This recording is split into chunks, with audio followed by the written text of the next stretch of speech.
Bien, chers frères et sœurs dans le Seigneur, que la grâce et la faveur de notre Seigneur Jésus descendent et demeurent sur chacun et sur chacune de vous. Ça fait quelque temps que nous n'avons pas été ensemble, peut-être vous avez vu, vous voyez derrière moi, j'ai une nouvelle composition de lieu, j'ai un nouveau lieu d'habitation, je me suis déplacé un peu et je suis en train de vouloir m'habituer à mon nouveau lieu d'habitation. Pour la mission de Dieu, nous sommes prêts, nous allons et nous sommes toujours ensemble pour proclamer la bonne nouvelle. Je voudrais commencer par dire merci à mes abonnés, à tous les abonnés de la chaîne. Aimez, sois patient pour vos commentaires, pour vos messages, pour vos encouragements. Merci de répandre la bonne nouvelle de Jésus-Christ et d'inviter d'autres personnes à s'abonner à la chaîne. Nous avons dépassé 400 personnes et la chaîne continue de grandir. Bientôt, je sais que nous serons à 500, à 1000 et à beaucoup parce que la parole de Dieu, l'Esprit Saint, c'est comme un vent. Personne ne peut l'arrêter, personne ne peut le freiner. Et merci aussi à tous pour vos prières. Vos prières m'accompagnent, me fortifient chaque jour afin que je puisse aussi être capable de proclamer la bonne nouvelle. Ceci dit, les Écritures d'aujourd'hui, la parole de Dieu en ce dimanche 14e de l'année liturgique B, nous rappelle à l'humilité. Les lectures d'aujourd'hui, nous verrons, nous rappellent notre fragilité et en connaissant notre fragilité, nous appellent à être plus humbles. Plus humbles dans nos relations avec d'autres personnes, plus humbles dans notre relation avec Dieu, plus humbles dans notre manière de nous comporter. Dans la première lecture, nous nous rappelons que le prophète Ézéchiel est en train de faire face à la contradiction. Il va vers la contradiction. Il sait que cette parole qu'il porte, c'est une parole qui peut lui apporter beaucoup de problèmes, qui peut lui apporter beaucoup de défis, qui peut même lui apporter beaucoup d'hostilité de la part de personnes vers qui il va. Il sait que la parole de Dieu n'est pas facile. Et il sait qu'il aura des adversaires devant lui, parfois des adversaires farouches, mais il reste confiant dans le Seigneur, il reste confiant dans celui qui l'a envoyé, parce qu'il sait que le Seigneur, lui qui l'a envoyé, lui donnera la force. Et c'est cette force-là dont Saint Paul nous parle dans la deuxième lecture, lui dont une écharde a été placée dans son dos, un ange de Satan a été placé là pour le gifler, pour lui rappeler chaque fois que lorsqu'il est fort, que tout ce qu'il accomplit, c'est pas parce que c'est lui, mais parce qu'en lui vit le Christ est ressuscité, parce que Jésus est aux côtés de lui, parce que Jésus agit avec lui.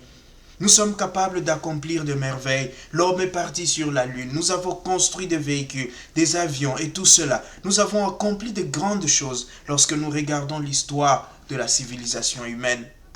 Mais si nous avons été capables de faire tout cela, si nous avons été capables de construire chaque jour un monde meilleur, c'est parce que le Seigneur est avec nous. C'est parce que nous avons donné nos vies au Seigneur. C'est parce que nous avons mis nos capacités dans le Seigneur. Même ceux que nous pensons, qui ne prient pas, qui ne font... L'intelligence qu'ils utilisent pour fabriquer des choses, cette intelligence vient du Seigneur. Mais cette intelligence nous vient du Seigneur. Nous avons reçu cette grâce, mais parfois nous le détournons de son objectif. Le Seigneur nous a créés intelligents, c'est pour servir, c'est pour rendre le monde meilleur, c'est pour aider nos frères et sœurs. Voilà pourquoi nous avons été créés intelligents. Et une autre chose que nous devons rappeler, et nous pouvons nous rappeler dans ces écritures d'aujourd'hui, c'est que le Seigneur qui nous a créés, il dit à Paul, ma grâce te suffit.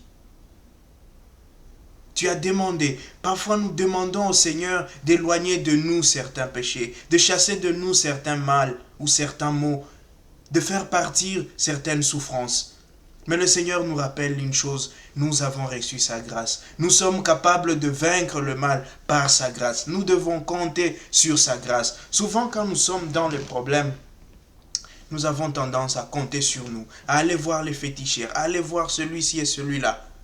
Et parfois nous nous rendons compte que tout cela, à la fin du jour, c'est le Seigneur qui compte. C'est sa grâce qui compte. C'est entre ses mains que nous devons nous remettre. Les maladies dans nos familles, les morts inexpliquées, les divisions, nous nous rendons compte qu'à un moment, c'est entre les mains du Seigneur que nous devons nous remettre. C'est lorsque nous nous confions en lui, lorsque nous nous faisons faibles et petits devant lui, qu'il nous donne la force. Qu'il nous donne cette force que le monde ne peut nous donner, que les hommes et les femmes ne peuvent nous donner, que nos parents ne peuvent nous donner, que le médecin, la politique, l'argent, les féticheurs ne peuvent nous donner. C'est pourquoi Paul est capable de dire, c'est lorsque je suis faible que je suis fort. Lorsqu'il est faible dans le Seigneur, lorsqu'il se confie comme un enfant, lorsqu'il s'abandonne au Seigneur, c'est là qu'il trouve la force de résister, la force de continuer à annoncer l'évangile, la force de continuer à se battre pour son foyer, la force de continuer à se battre pour son boulot, la force de continuer à se battre pour son travail, la force de continuer à se battre pour son pays, pour le monde, pour le changement.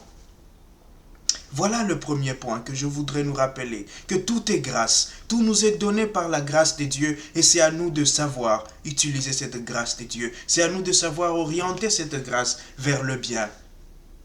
Le point suivant que je voudrais aborder, dont je parlais au début, c'est l'humilité. L'évangile d'aujourd'hui nous rappelle cela. Nous devons être humbles. Nous-mêmes, nous avons des problèmes pour nous connaître. Parfois, je me réveille et je suis étonné de moi-même. Je suis étonné de découvrir de nouvelles choses dont je suis capable ou dont je ne suis pas capable. Certaines choses que je pensais pouvoir faire, mais dont je me rends compte que je ne peux pas. Ça m'étonne. Et pourtant, parfois j'ai cette prétention de connaître d'autres personnes, de savoir, oh celui-là, je le connais, oh celui-là, il est comme ça. Jésus arrive dans son village, il arrive où il a grandi. Il prêche, il parle avec autorité.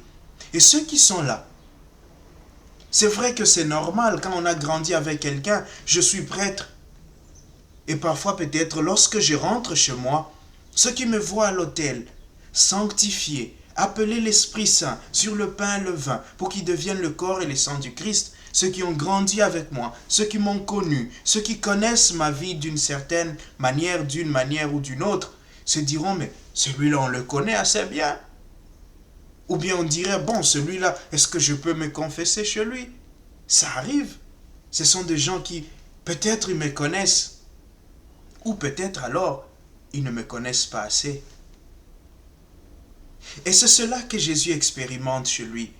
Jésus fait cette expérience de la prétention de connaître. Je le connais. Je le connais très bien. Je connais sa maman. Je connais son papa. Je connais ses frères et sœurs. Je sais comment il a grandi. Je sais que dans le quartier, il n'était pas le plus en vue. Je sais qu'en classe, il n'était pas le plus intelligent. Je sais qu'au travail, il ne bossait pas dur. Mais comment est-ce qu'il est là? Et c'est comme ça qu'est née la jalousie. C'est comme ça qu'est née l'envie. C'est comme ça qu'est né le meurtre, au fait. Lorsque je pense connaître une personne et que cette personne me surprenne, détruise, déconstruise tout ce que je pensais connaître de la personne, je suis frustré. Parce que je prétendais connaître la personne. Ceux de chez Jésus, ils sont frustrés. Ils sont déconcertés. Parce que la personne qu'ils voient, l'enfant qui a grandi au quartier, qui s'amusait, aujourd'hui c'est un grand homme. Aujourd'hui c'est un grand prophète. Aujourd'hui c'est quelqu'un qui fait de miracles. Aujourd'hui c'est quelqu'un qui parle avec autorité. Que même les anciens, les prêtres, ont peur de discuter avec. Voilà ce nouveau Jésus. Voilà ce nouveau visage.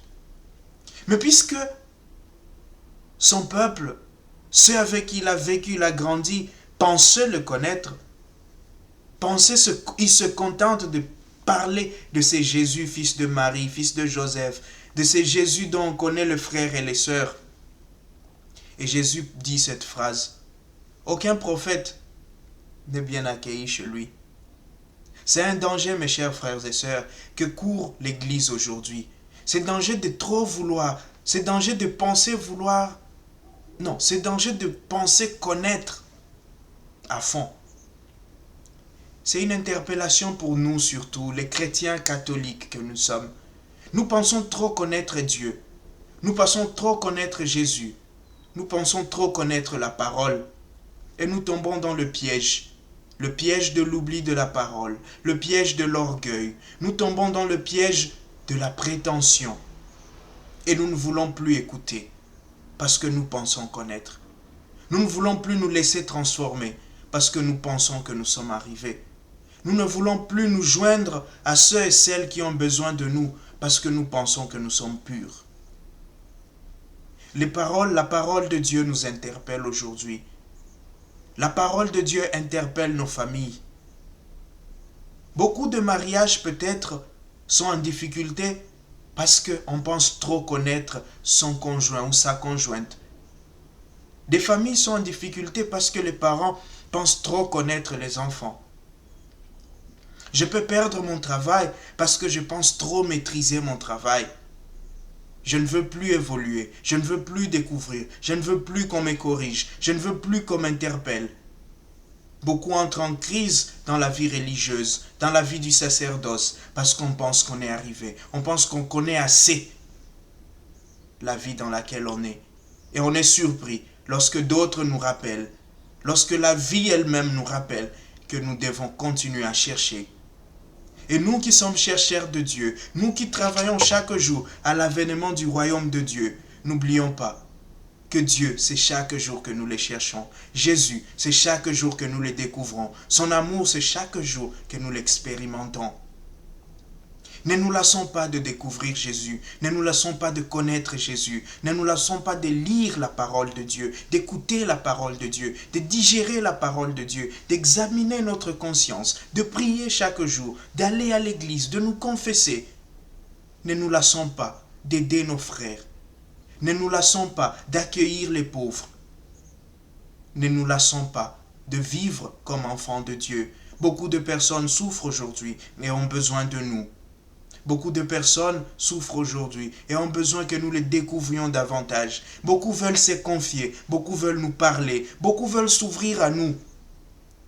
Mais ils sont frustrés lorsque nous leur collons l'étiquette, lorsque nous pensons que nous les connaissons assez et nous ne voulons pas les écouter. Alors ces personnes se referment, ces personnes souffrent intérieurement et ces personnes meurent dans cette détresse. Que le Seigneur nous donne la grâce de son Esprit Saint, afin que nous ayons un cœur ouvert à la nouveauté, afin que nous ayons un cœur ouvert à la parole de Dieu, afin que nous ayons un cœur ouvert à tous ceux que nous ne connaissons pas, à tous ceux que nous ne maîtrisons pas, que nous soyons humbles, que nous soyons capables de dire « je m'assois et j'apprends ».